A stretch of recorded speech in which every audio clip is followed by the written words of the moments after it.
FB ng programa ni Senadora Risa Hontiveros tungkol sa tulong medikal.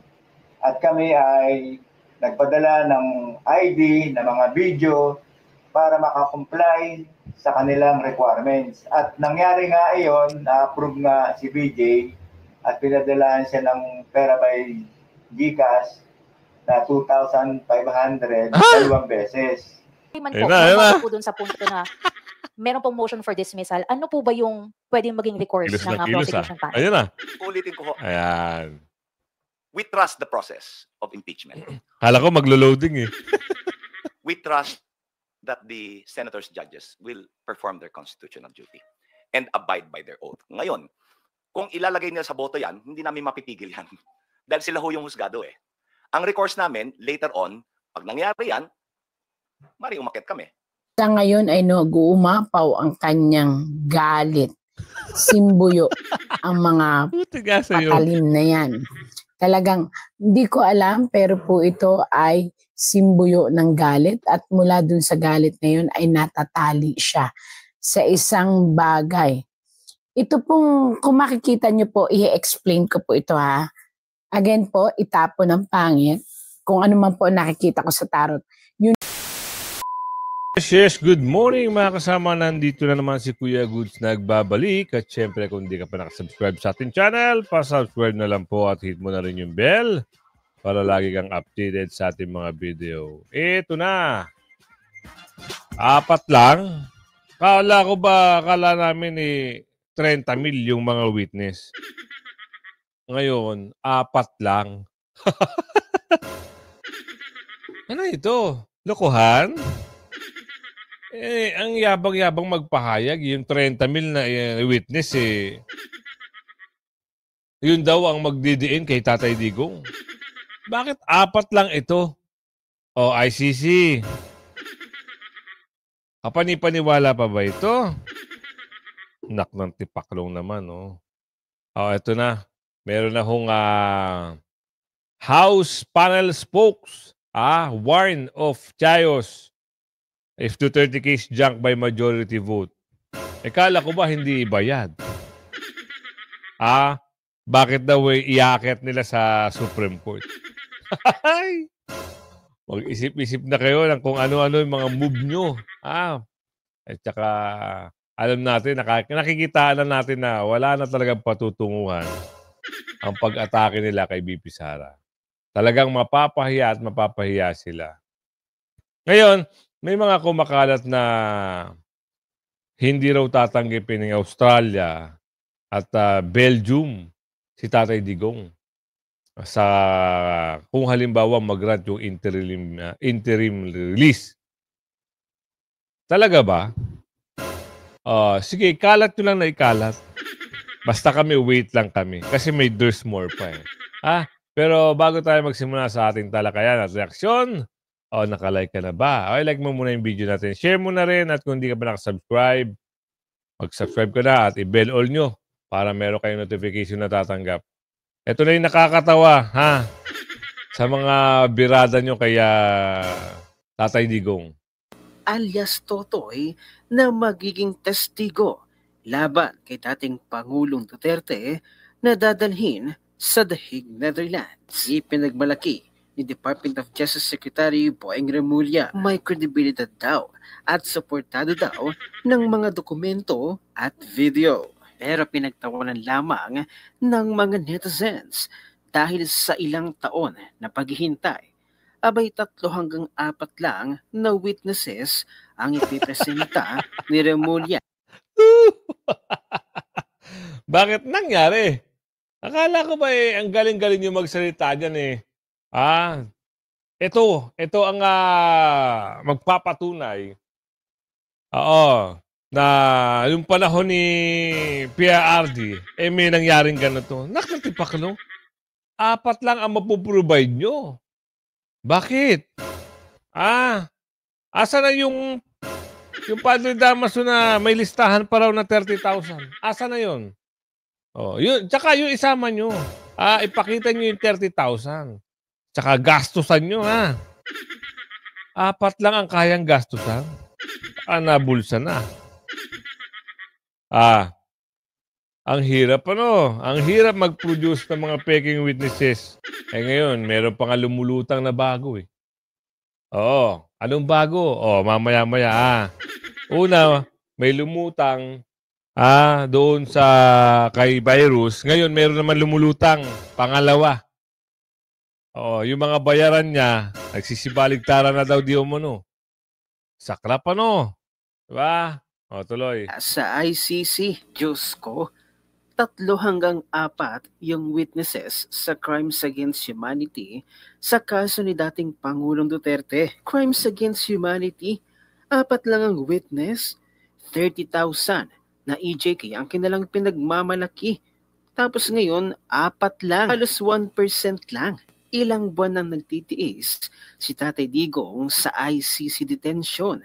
Tapos 4 lang ang mga witness. Diyos ko, BBM.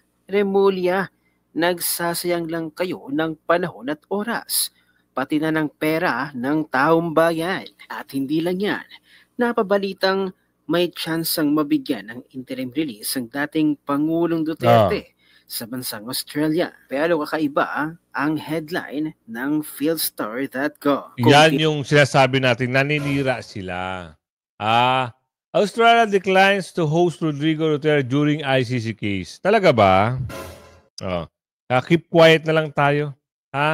Siraan nyo lang na siraan. Sa inyo naman ang balik niyan eh. Mapapahiya kayo pag makita nyo na si Tatay Digong, nag-flight na. Papunta saan? Hindi natin alam Wag muna tayo maingay kasi ganito yan eh. Habang nakakarinig sila ng balita na magkakaroon ng bansang tatanggap, doon sila nakapokus naman. Kilala niyo yung babae na hiwala yung ngipin. Yung ilong ay hindi kagandahan. Yung mahilig makisawsaw dito sa usaping ICC. Meron siya mga banat na hindi raw papayagan ng hindi raw tatanggapin na Australia at Belgium. Wow. Pala desisyon ng babae. Tingnan natin ang headline, mukhang simple. Decline daw ng Australia ang pag-host kay dating Pangulong Duterte. Pero teka lang, sinabi ba talaga ng Australian government ito? Meron ba talaga silang official statement? No, wala. Philstar tries to negate Vice President Sara by saying Australia did not agree. Pero wala silang source. So saan nang gagaling yung Philstar learned nila? Imagination? Secret sources na hindi naman nila sinasabi. Basta daw Australia is not even considering it. Though no official has confirmed nor denied anything. Again, nananaginip sila. Kasi ayaw nila mapahiya. Sa kakarampot nilang mga tagapagpaniwala. Viewers ika. Viewers, mga, ano ba tawag doon? Yung mga tagapanood. Panatiko. Natatakot sila baka mamaya hindi na sila paniwalaan. Sino ba maniniwala sa inyo Puro kasinungalingan nga lahat ng binabalit. Mantakin nyo mga kasama Kita nyo gumagawa sila ng sariling kwento. Tapos magpapa-interview sila.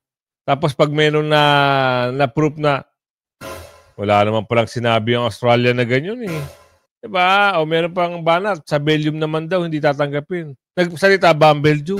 Meron bang pahayag? Wala pa. Pinapangunahan nyo lang kasi takot kayo. Takot kayo. Pagdating ng 2028, yung wait, there's more. Grabe, no? Ganyan sila umatake. Ang dami nila, no? Mga Durobo, Baculaw, tapos yung mga taga-Mountain, nagsama-sama. Mantakin nyo, no? Magkano kaya ang binabayad dito sa mga ito? Kasi yung witness, nabayaran ng milyon Diba? Tapos ito, 4 ulit. 4 na witness. Magkano naman kaya ito per head? Ito papakita ko sa inyo, Kasi may nabalita na naman tayo. May panibago na namang karakter na nabayaran. daw. Ha? Ito, ano to? Witness against Risa yan nagkakita na. ng mukha. Saan ka mas maniniwala? Sabi naman ni KLCI. Tagal pa ng presidential election, sira na agad si Risa Hontiveros, Senathog. Ayon naman kay Coco Locoy ay, gusto man namin maniwala sa iyo Risa Hontiveros. Pero masyado nang napapadalas ang isyu mo sa mga witness at ebidensya. Samantala, Yan na. kaugnay sa inupahan daw din ni Risa Hontiveros na witness sa Farmally Heto at may nagsalita na rin, kung saan tinuturo nito ang staff ni Risa Hontiveros na bulong ng bulong tuwing nagsasalita ito sa floor ng Senate. Ang issue na ito ay binigyan naman ng comment, reaction ng well-known influencer na si Mr. Real Talker. Panuurin ang full video para sa iba pang detalye na magsisimula naman pagkatapos ng maiksing intro. Ako si Jamie Vegas, nasa 8 gulang at residente ng Pasig City. Kasama ko si BJ Almira sa Farmally Pharmaceutical Corporation bilang warehouse man. Nako. Nanonood kami ng FB ng programa ni Senadora Risa Hontiveros tungkol sa tulong medikal. At kami ay nagpadala ng ID, ng mga video para makakomply sa kanilang requirements. At nangyari nga iyon, na-approve nga si BJ at pinadalaan siya ng pera by GCash na 2,500 dalawang beses. At napapanood ko at nakikita ko, nakausap niya by Zoom si Senadora Risa Hontiveros at Jay Bequema. Sa utos ni Senadora Risa Hontiveros na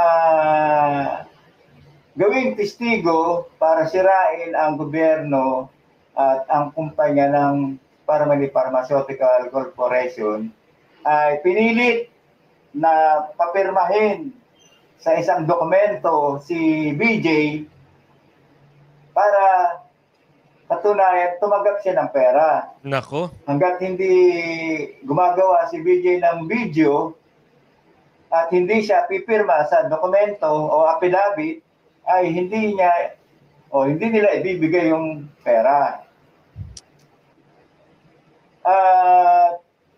Nagkagulo na nga ang pamilya ni BJ.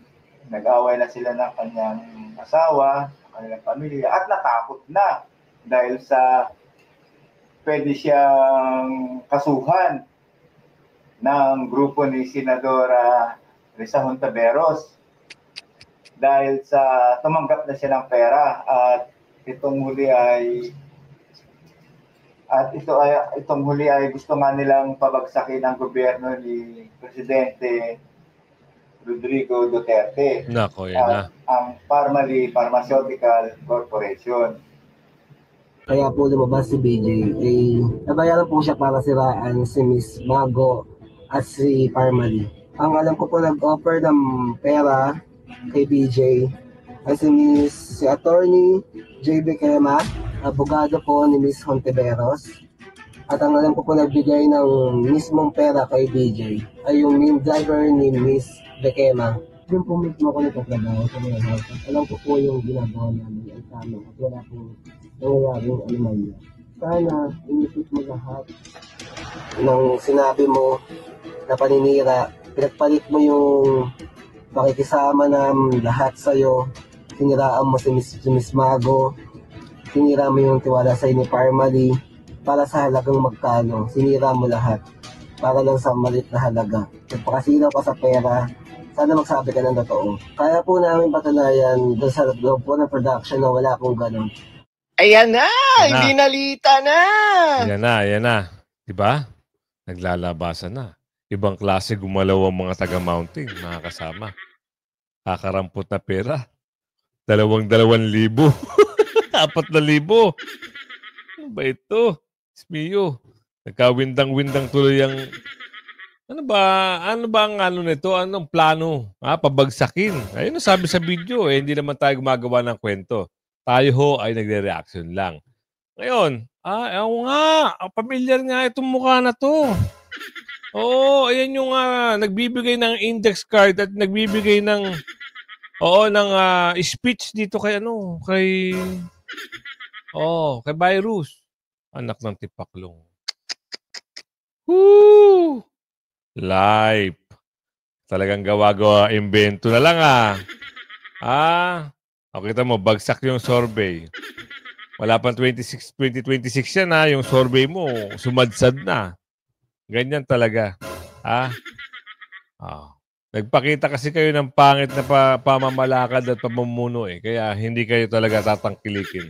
Kita nyo mga Duterte, kahit baligtarin nyo, sira-siraan nyo, mabango pa rin. Hindi naniniwala ang tao na gumawa ng anomalya o ng durobo ang mga Duterte. Hindi nyo mapapaniwala ang milyon-milyong Pilipino. Dami nyo nagtulong-tulong Patay ka ngayon, Risa Hontiveros!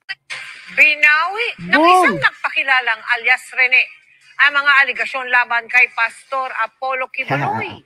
Yan na. Simula na. Binawi na. At siyempre si Attorney Turion, siyempre gagalaw na at kikilos na yan dyan.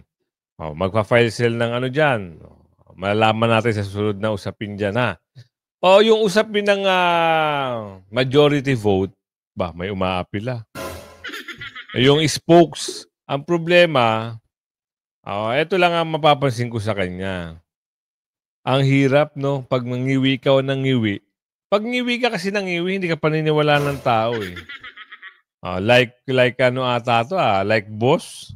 Pansinin nyo lang mga kasama Ito ay napuna lang natin Oo. Kayo na ho ang humusga. At bakit di ba sabi wala raw bayad? Bakit parang gigil ng mama na iakyat kung sakali daw mangyari yung majority vote sa Senado, iakyat daw nila sa kataas-taasan. Eto, alamin natin at kayo ang magbibigay ng reaction dito Kayo ang bahala humusga sa makikita nyo. Sanguso pa lang sa bibig. Antabayanan nyo kung ano mangyayari. Sir, balikan ko lang po yung dun sa sinabi kanina ni Vivian na yung possibility po na pagbotohan yung dismissal or even nga daw po yung conviction, pwede daw pong pagbotohan siya ng majority. Meron pong naunang statement ng si SPS Codero na sabi niya, wala namang bawal na motion. Yan ang problema ko sa maraming nagsasabi na kung ano-ano. Asan ba yung rule? Asan ba yung provision sa saligang batas or rules on impeachment na bawal ang ganito o ganyang klase motion? Ayun na. Just because wala pong nakalagay, ibig sabihin po ba, pwede ba siyang gawin? Just because walang explicit po na nakalagay? And pangalawa na lang po, kung sakali man po, po dun sa punto na meron pong motion for dismissal, ano po ba yung pwedeng maging recourse ng prosecution panel? Ayun na. Ulitin ko ho. Ayan. We trust the process of impeachment. Kala ko maglo-loading We trust that the senators, judges will perform their constitutional duty and abide by their oath. Ngayon, kung ilalagay nila sa boto yan, hindi namin mapipigil yan. Dahil sila ho yung husgado Ang recourse namin, later on, pag nangyari yan, maaaring umakyat kami. Akyat kayo. Akyat kayo. Galingan yung pag-akyat. Sigurado Alam ko nakakaramdam na itong mga ito Alam ko. Kaya nga, ano ba sinabi ni Mamang Quezon dito? Hindi ko nakuha yung video Kaya ito mga talagang sila yung silip ng silip para hindi alam niyo yun, hindi ano bang tawag doon? Kasi gusto nila talaga matuloy yung trial hindi nga pwede kasi nga majority vote, majority win.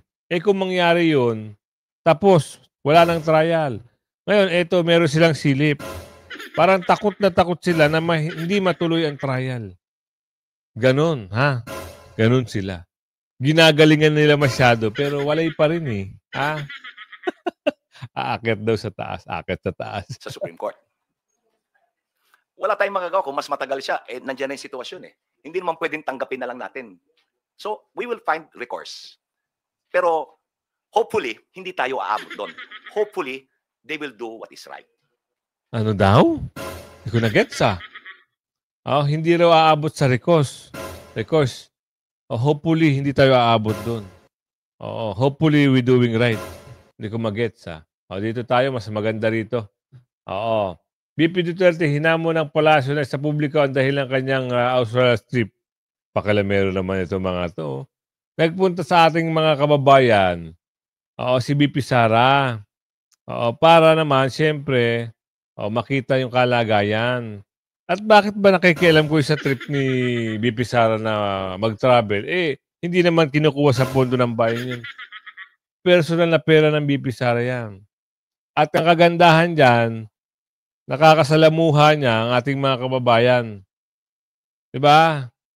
Nakukumusta niya. Ganun lang kasimple yun. Bakit ba kayo apektado ba kayo? Tuloy. Tinanggi ni Vice President Sara Duterte na lumapit siya sa gobyerno ng Australia para sa interim release ng kanyang amang si dating Pangulong Duterte. Amo naman ng Malacanang, dapat isa publiko ng bise ang tunay na dahilan ng pagpunta niya sa Australia. Nasa frontline, ang balita yan si Camille Samonte.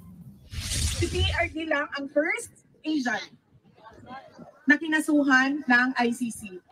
It is clearly politically motivated. Noong isang linggo nang dumalo si Vice President Sara Duterte sa Free Duterte Now rally sa Australia bilang suporta yan kay dating Pangulong Rodrigo Duterte na nakakulong sa International Criminal Court dahil sa crimes against humanity na nagpugat sa madugong gyera kontra droga. Sabi ni VP Sara, personal trip ang mga biyahe niya abroad. Hamon ng Malacanang, sabihin ni VP Sara ang tunay na ipinunta niya sa Australia. Sana ay naging tapat siya sa pagsasabi kung ano ba ang dahilan ng kanyang pagpunta sa Australia. Ginamit niya ang OVP Facebook. Ito ay parte ng gobyerno, pero pang personal trip. Dapat din daw malaman kung sino ang gumastos sa kanyang mga kasama sa trip.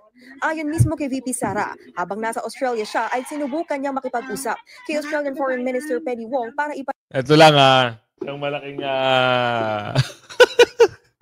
dapat daw malaman kung sino daw gumastos sa kanyang trip.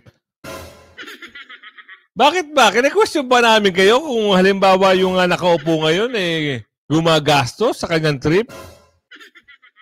Meron bang? Anak ng bugi naman, Isip-isip din kung ano yung mga dapat itanong sa dapat hindi itanong. Diba? Kailangan yung maganda at may sustansya. Sabi ni Aling Ledesma. Doon sa mga nagko-comment sa atin, sino doon si Aling Ledesma? Siya isa sa main character. Kasama natin siya sa sa programa natin, ha. Tsaka yung sustansya na hinahanap natin dito at hinahanap ni Aling Ledesma, parang hindi natin nakikita, O kung ano lang yung bira, yun na lang. Kaya maraming kababayan natin nagtatanong, ano ba ito? Lawyer ba? Lawyer ba talaga ito? May nagsabi nga na, diba? Alak ng bugi talaga. Parating ang sitwasyon ng kanyang ama sa ICC detention facility. Pero hindi ito nangyari dahil hindi available si Wong. Kinumpirma naman ng source ng News 5 na hindi pumayag ang gobyerno ng Australia na doon manatili si dating Pangulong Rodrigo Duterte. Yan ay sakaling mapagbigyan ng kanyang hiling na interim release o pansamantalang kalayaan. Sabi pa ng source, hindi rin daw ikukonsidera ng Australia ang request ng kampo ni Duterte. Ang ICC daw ang dapat na magdesisyon sa interim release si Duterte, alinsunod sa Rome Statute. Kanina, nasa Davao na si VP Sara para pangunahan ang oath-taking ng ilang opisyal. Nang makapanayam ng media ang bise, itinanggi niyang lumapit sila sa gobyerno ng Australia para hilingin doon manatili ang kanilang ama. First off, I'd like to clarify that the defense team of President Duterte never reached out to the Australian government to discuss about his interim release. There is no application of former President Duterte for interim release in Australia. Sa ngayon, wala pang pinal na desisyon ng ICC kaugnay ng interim release ni Digong. Ang Malacanang naman, binigyan ng proteksyon ang mga testigo sa ICC. May basbas daw ito ni Pangulong Bongbong Marcos. Agoy, umami na. Diba? Tapos sasabihin nyo, iimbitahan nyo pa sa SONA. Pinadala nyo na nga sa dahig. Tapos, ano naman, ito may basbas pa yung 4 na testigo. Oy, grabe. Sino nagsabi niyan? Naku, baka mamaya magkabukuhan Auntie Clara. Baka mamaya hindi sinabi yan. Problema yan, Kasi alam niyo yan, pag nagkaipitan, maraming video ang lalabas. Tignan natin kung sino nagsalita rito. It can be said that it is indirectly cooperating with the ICC, but the primary intention of the government is to help the victims and the witnesses of the victims to get the justice they need. Yan na. Yun ang sinabi niya. Nako, mantakin nyo ha. Sinabi. May sinabi kaya yung nakaupo? Paano yun? Oo. Anong mangyayari doon kung itanggi ha ng nakaupo? Sablay na naman daw di umano, sabi ng Aling Ledesma. Pahayag na ang PCO. Ewan ko dyan. Puro ito ang bida o nagbibida-bida. Nakala ko nga sinibak na yan eh. Oo. Dapat yung mga ganyan, yung mga ano ba, yung mga salita ay hindi ano ba tawag doon? May maganda at konkreto, no? Na pahayag. Oo. Alam niyo ba yung balita kay yung kay Winda Fortune, yung tarot reader? Meron siyang meron siyang ang tawag nito, meron siyang ito gusto niyo panoorin natin. Bibigyan ko kayo ng kay Miss Miss Virus, natarot niya, ano kaya mangyayari dito? Tignan natin ha, panoorin natin ha. Hontiveros. Yan na. Yan. Ano daw po yun? Po siya kasing Risa Hontiveros. Yun na. Yan. Ano daw po yung nakikita natin kay Madam Risa Hontiveros? Ito na. Siya po ay pinanganak ng June 30, 2000. Ay, mali. Dito ako. February 24, 1966. Yan. Ayon po sa pangalan ni Madam, talagang siya po ay, ang mga anak kasi ay palaban. Malakas ang loob. And,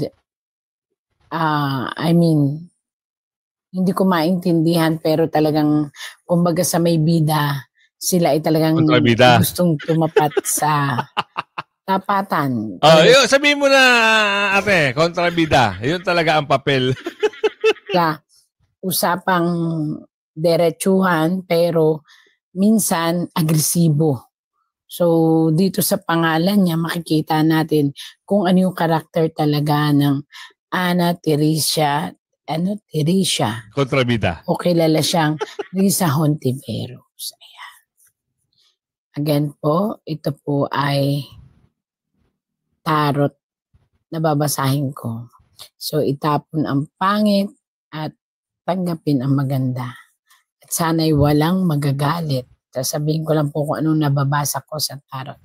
Risa Hontiveros, Ana Teresa Risa Hontiveros Barak. Pakita mo sa akin. Yan. Nako. Yung baba natin. Exciting. Yan po ha. Unang baraha. Oo. Nakikita niyo po ba ito? Sa ngayon ay nag-uumapaw ang kanyang galit. Simbuyo ang mga patalim na yan. Talagang hindi ko alam pero po ito ay simbuyo ng galit at mula dun sa galit na yun ay natatali siya sa isang bagay. Ito pong, kung makikita niyo po, i-explain ko po ito ha. Again po, itapon ng pangit. Kung ano man po nakikita ko sa tarot, yun lang po ang i-explain ko. Nakikita nyo ang isang babae. Siya ay nakatali at nakapiring. Ang ibig sabihin po nito, kinakailangan ang babaeng ito ay makaalpas. Galit po yan. Bakit ko nasabing galit? Ito po ay pula. So ano po ba ang nagbe-burning like a fire? Ito po ay nakasuot ng isang pula, babae. Ito po ay nagsasign siya na si Madam Risa Hontiveros ay maraming, ayan po, nais mangyari. Yung galit niya na hindi ko maintindihan kung saan po talaga pupunta ay nagpapakita sa kanya ng matinding pag-iingat. Bakit pag-iingat? Kasi matalas ang kutsilyo, matalas ang mga espadang nakapaligid sa kanya. Ito po ay yung simbolo. Paano ko nasabi na may galit po? Makasubihin nyo na naman, makaganito ako. Hindi po. Ito, ayan. Babae na natatali sa puot. Ano po ba ang ibig sabihin ng mga espada? Hindi po ba ito'y matalas? Ito ay mga ideyang matatalas na nais niyang mangyari. Napakarami po niyang gustong ipaglaban daw. Bakit daw? Kasi nakatusok sa lupa. Pero kung ito ay hawak niya, ibig sabihin nito, dapat ipaglaban. Dito po, wala po akong kinakampihan, binabasa ko lang po. Kung mapapansin niyo po, nakatali po ang babae. At ito po, since siya po talaga ang ating binabasahan, so ire-represent po niya ito. Siya po ay nakapiring ang mga mata. Ibig sabihin, ang pinaglalaanan niya ay ang kanyang nais ipaglaban. Sarado ang kanyang mga mata sa anumang katotohanan. Sarado ang kanyang mata sa anumang nakikita ng ibang tao. Ang sa kanya, sarado siya, ang nais niyang ipaglaban ay kung ano ang kanyang laman ng isip at kung ano ang laman ng kanyang damdamin. Hindi ko po dito sa tarot na to, gusto kong ipakita at iparamdam po kay Madam na opo, lahat po ay po pwedeng gawin. Lalo't sa inyo, nasa politika kayo. Pero ayon po, ito po'y payo. Kung inyo lang pong mamarapatin, napakinggan, nakapiring po kayo dito. Agoy. Sana matanggal po yung piring na yan. Kasi kung makikita ninyo, pag natanggal yung piring na yan, unti-unti po, itong ipinaglalaban po ninyo na talagang idinikit nyo na po sa lupa, ang ibig sabihin po nito, hindi nyo po hawak ang sitwasyon. Maaaring dumating po yung time na yan din po ang magtali sa inyo. Yan ang gusto ng ating kababayan. Wag nating hayaang dumating ang panahon sa darating na mga panahon na ang inyong ipinaglalaban ang huhusga po sa inyo at magtatali. Ito po ay payo lamang. Wala po akong kinakampihan. Tarot lang po ang binabasa ko. Ayan po. Ang mga espada na matatalas, ibig sabihin ito yung mga nais ninyong gawin. Ayan po. Ayan, hindi po hawak ng kamay kung hindi nakatulos sa lupa. Ang ibig sabihin po nito, pag nakatulos sa lupa, delikado po ito. At kayo po ay may piring. Ibig sabihin po ng piring, hindi nyo po nakikita kung ano ang inyong ginagawa o ipinaglalaban. Maaaring sa inyo ay tama, pero sa paligid ninyo ay may mga mali na nakakakita. Bakit po nasabing mga maaring sa paligid ninyo ay may maling nakakakita? Kasi po kung mapapansin po ninyo, wala ritong tao. Pero mayroon po doong kastilyo. So ang ibig sabihin po, at ang kulay po ay nagre-represent po ng katauhan ng sambayanan. So again and again po, wala po akong kinakampihan, ini-explain ko lang po na hanggat maaari po maghinay-hinay. Madam, maghinay-hinay po, ito po ay para na rin po sa inyo. Maaaring sa inyo po ay tama ang inyong pinaglalaban, pero doon po sa... Ulit-ulit? Advance na natin ha. Pang-ilang yung card, pangalawa. Tuloy. Maaring tama sa iyo, pero sa maaring dumating. Ito naman. Ito na ha. Kasi nakatatlong ulit si Winda eh. Tuloy. Sa sitwasyon. Yung po ay payo.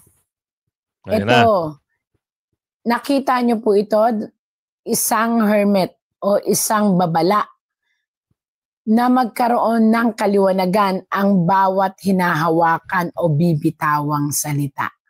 Maaaring dumating ang panahon, ang liwanag ay biglang susulpot dahil sa tingin po ng iba. Ito again, bakit ko naman nasabing sa tingin ng iba pero wala naman po tayong nakikitang tao. Hindi nyo po ba nakikita na ang isang tao ay napapalibutan ng kulay? Sa isa pong nagtatarot at nagsasalita ang tarot sa isipan nila, kapag nababasa talaga ang tarot, true color po ay sasabihin nila. Sa ngayon po ay madilim ang tinatahak ng ating gobyerno. Naghahanap po ng ilaw.